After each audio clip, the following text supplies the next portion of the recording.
Les Griffons, nous allons partir à la découverte d'une collection superbe.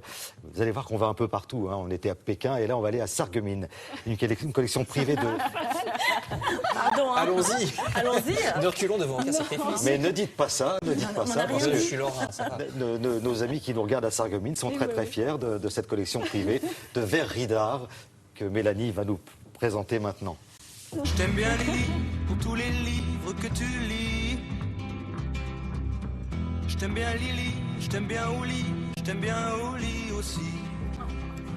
Tu es... Merci pour Ouais, la c'était Philippe Châtel, ça. C'était le premier succès de Philippe Châtel. Bon, Mélanie, on part à Sarreguemines. Oui. Parce que si on veut assister, si on veut voir cette verrerie d'art, eh ben c'est là qu'il faut aller. Voilà, il y a en ce moment au musée de la faïence de Sarreguemines une très belle collection privée de plus de 300 pièces. C'est absolument merveilleux. C'est une collection de Charles Schneider. Charles Schneider, c'était sans doute l'un des verriers les plus talentueux, les plus prolifiques du XXe siècle. Alors, il est issu d'une famille lorraine, il est formé chez Dôme, il est là-bas créateur, donc c'est vraiment un collaborateur très important. Et puis, il finit par prendre son envol en 1913 en ouvrant sa propre verrerie à Épinay-sur-Seine. Et ça va devenir finalement la verrerie la plus importante d'Europe dans les années 20. Alors vous allez voir, il n'est pas du tout dans les mêmes registres que ses contemporains, Dôme, Gallet, Lalique, etc. Parce que lui, sa spécificité, c'est la couleur. Il a une passion pour les couleurs, il les crée lui-même. Il fait des choses très vives, très intenses, très brillantes. Et tout ça, ça va donner des choses très différentes du style Art Nouveau que l'on voit un peu partout à l'époque. Alors il faisait des vitraux, il faisait des luminaires et puis il fabriquait aussi bien sûr de la verrerie d'art. Donc ce qu'on appelle de la verrerie d'art, ce sont des vases, des coupes, des très jolies choses. Et c'est justement ce que regroupe cette collection. Il y a plus de 300 pièces. C'est une collection, en fait ce sont deux collections réunies. C'était deux collections très complémentaires et c'est absolument merveilleux. Regardez.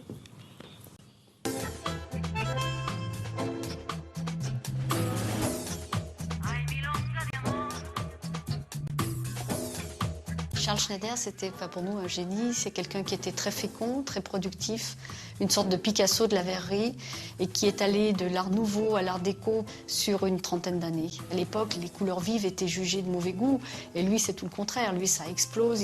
Il avait un succès fou en Argentine. Il a appelé une de ses couleurs tango. C'était vraiment quelqu'un qui aimait la vie, la couleur. C'était une explosion de joie.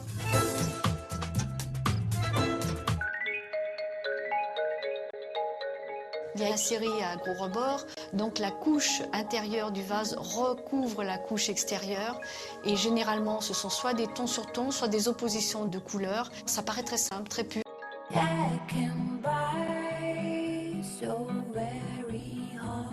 Le fileté, ce sont des sortes de baguettes de verre qui sont placées sur le vase et qui forment une rayure très régulière qui est déformée en fonction de la forme du vase avec des contrastes de couleurs parce que Schneider jouait toujours ou très souvent sur l'opposition des couleurs complémentaires. Celle-ci, elle est vibrante, elle a quelque chose de plus. Et cette fleur, elle est travaillée comme un camé, elle est toute reprise à la roue et elle est tout à fait inspirée des tsuba japonaises. Donc on retrouve l'inspiration Art Nouveau des artistes du début du siècle et quelque chose de complètement novateur pour la technique et pour les couleurs. It's a little bit funny. Alors, ce que nous appelons vases et coupes bijoux, ce sont des vases de petit format et des tailles de petits formats qui sont bijoux au sens de la préciosité de l'objet et qui sont souvent des prouesses techniques avec donc des applications, du fileté dans la matière, des doubles couches, des bulles, toutes les techniques mais sur un tout petit vase, donc très difficile à maîtriser et très difficile à réussir.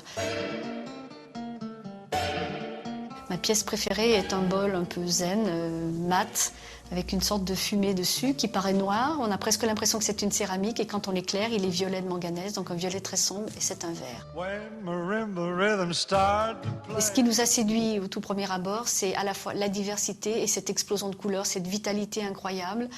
Et vraiment, c'est complètement hors du temps, c'est complètement atypique. Ce pourrait être des créateurs actuels. On pense au groupe Memphis, on pense à Sostas. Et c'est tout à fait dans la même lignée, quoi. C'est le grand-père de Sostas.